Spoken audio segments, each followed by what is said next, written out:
Hi అండి అందరికీ. నేను ఈ 3, 4 రోజుల నుంచి చూస్తా ఉన్నాను. నా అన్వేషణ అనే యూట్యూబర్ ఒకతను భారతదేశ సనాతన ధర్మం మీద కూడా ఆయన కొన్ని వ్యాఖ్యలు చేయడం జరిగింది. నీచపు వ్యాఖ్యలు. వాడి మీద కొంచెమైనా ఇంప్రెషన్ ఉండే. కానీ ఆ ఇంప్రెషన్ కూడా లేకుండా చేసుకున్నాడు. చాలామంది అతన్ని అన్‌సబ్‌స్క్రైబ్ చేశారు. బయట దేశాల్లో తిరుగుతూ వీడియోలు చూపిస్తా ఉంటే అందరూ భారతదేశంలో ఉన్న 2 తెలుగు రాష్ట్రాల ప్రజలు కూడా ఆయనను ఆదరించారు. దాని ద్వారా సంపాదించుకున్న డబ్బులతోటి కూడా ఈరోజు వాడు భారతదేశం గురించి, ఒక రాష్ట్రాల గురించే కాదు, భారతదేశం గురించి, భారతదేశ సనాతన ధర్మం గురించి, హైందవ ధర్మం గురించి నీచంగా మాట్లాడుతున్నాడు. వాడిని ఎవరైతే ఫాలో అవుతున్నారో అందరూ అన్‌ఫాలో చేయండి, అన్‌సబ్‌స్క్రైబ్ చేయండి. వాడిని ఖచ్చితంగా ఇండియాకి తెచ్చి వాడిని దంచవలసిన బాధ్యత కూడా ఇన్‌ఫ్లుయెన్సర్‌తో పాటు భారతదేశంలో ఉన్న ప్రతి ఒక్క పౌరుడికి ఉంది.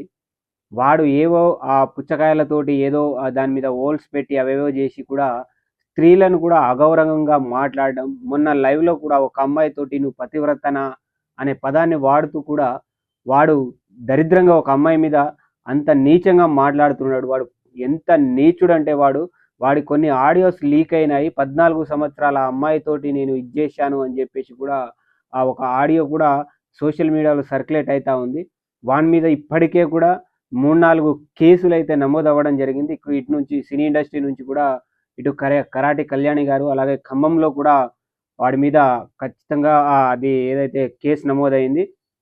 వాడిని మాత్రం వదిలే ప్రసక్తే లేదు. వాడు పొరుగు దేశాల్లో తిరుక్కుంటా భారతదేశాన్ని అవమానిస్తా మాట్లాడుతూ ఉన్నాడు. ఒక్కసారి ఈ వీడియో చూడండి.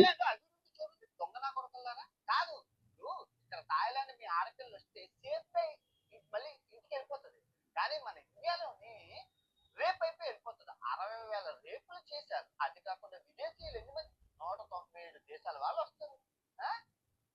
మీరు చూడండి, 197 దేశాల వాళ్ళు థాయిలాండ్ గురించి సేఫ్ గా వెళ్తున్నారు. మన ఇండియా జర్మన్ అమ్మాయి వచ్చింది రేప్ చేశారు, బ్రెజిల్ అమ్మాయి వచ్చింది రేప్ చేశారు, ఇజ్రాయెల్ అమ్మాయి వచ్చింది రేప్. ఏ అమ్మాయి వస్తే ఫారినర్స్ ని రేప్ చేయడమే, మనుషుల్ని రేపు చేయడమే, కుక్కల్ని, ఆవుల్ని, గేదెల్ని రేపు చేసుకుంటూ మళ్ళీ నేను సీతమ్మ అరే తప్పు అయిపోయింది క్షమించరా అంటే మీరు రేపు చేసుకుంటూ ఆడదాన్ని వ్యాఖ్య లేకుండా చేసి ఇలాగా ఉంటే ఇక దేశం ఇంకెక్కడికే వెళ్ళిపోతుంది. ఈ థాయిలాండ్ యొక్క పర్ క్యాపిటల్ ఇన్కమ్, జీడిపి ఎదుగుదల చూడండి ప్రతి సంవత్సరం. అందుకే ఒకసారి థాయిలాండ్ సావండి, మీకు అర్థమవుతుంది దేశం అంటే ఏంటో, శుభ్రం అంటే ఏంటో అన్ని మీకు అర్థం అవుతాయి. నువ్వు ఇంకా అదే అడ్డుకొని పిసుకున్నావు అనుకో, ఎవడో ఇవ్వు నీ బతుకు. మనం ఉన్న సిచ్యువేషన్ ఎలాగో నేను వీడియో చేస్తూనే ఉంటాను. నువ్వు కమెంట్ పెట్టలేక చచ్చిపోవాలి. అలాగే ఒకటి పెడతావు, నేను రోజు 5 వీడియో చేస్తాను, 10 రోజులు చేస్తాను, 100 రోజులు చేస్తాను, నేను సంవత్సరం అంతా చేస్తాను. ఎలాగో చేస్తూనే ఉంటాను. నీకు పిచ్చిపోవాలి. ఇది వీని కథ. తెల్లార్లు వీడియోలు చేస్తూ ఉంటాడట, భారతదేశానికి కించపరుస్తూ ఉంటాడట. ఈ వీడికి మనం సపోర్ట్ చేసి కింద కామెంట్లు చేస్తూ ఉండాలంట. భారతదేశంలో ఉన్న స్త్రీలు ఎవరైతే ఉన్నారో స్త్రీలను కూడా వాడు అవమానిస్తూ మాట్లాడుతూ ఉన్నాడు. వానికి మాటలు రావు, నత్తి బాడకావు. వాడికి నత్తి తెల్లార్లని మాట్లాడుతున్నాడు. నువ్వు భారతదేశానికి రారా నా అన్వేషణగా. నువ్వు దేశం ఫ్లైట్ దిగక ముందే నీ పుంగి బజాయిస్తారు దేశం వాళ్ళు. నువ్వైతే ఒకసారి నువ్వు థాయిలాండ్ గురించి అంతా మాట్లాడుతున్నావు. థాయిలాండ్ గురించి ఏం తెలుసురా నీకు? ఏమన్నా అంటే థాయిలాండ్ భారతదేశం కంటే గొప్ప దేశం అరా థాయిలాండ్?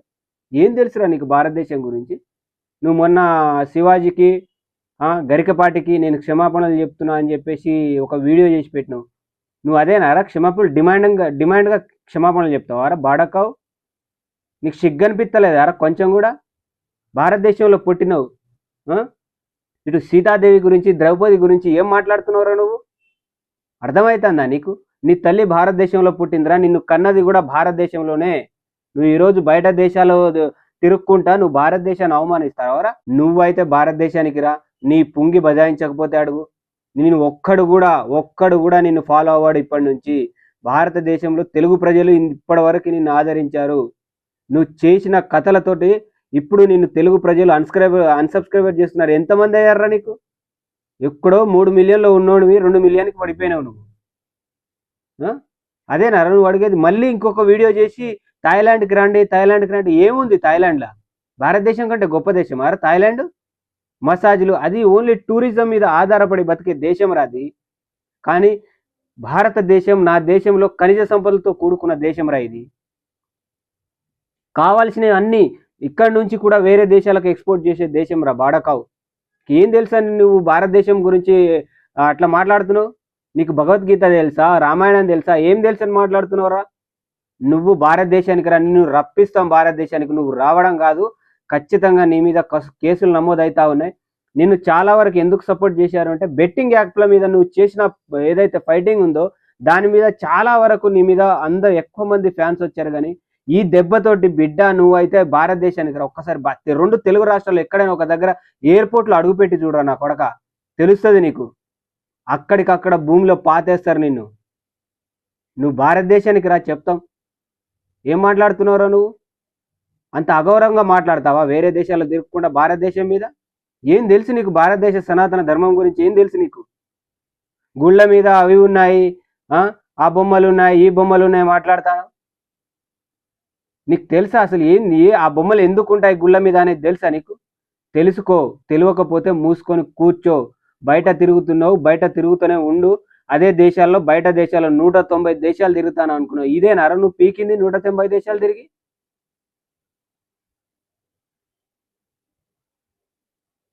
మీ అవ్వయ్య కూడా ఇక్కడ నుంచి ఉన్నోళ్ళే కదరా, తెలుగు రాష్ట్రాల నుంచి. మీ అమ్మ మీద మాట్లాడు, మీ చెల్లె మీద మాట్లాడు, మీ అక్క మీద మాట్లాడు.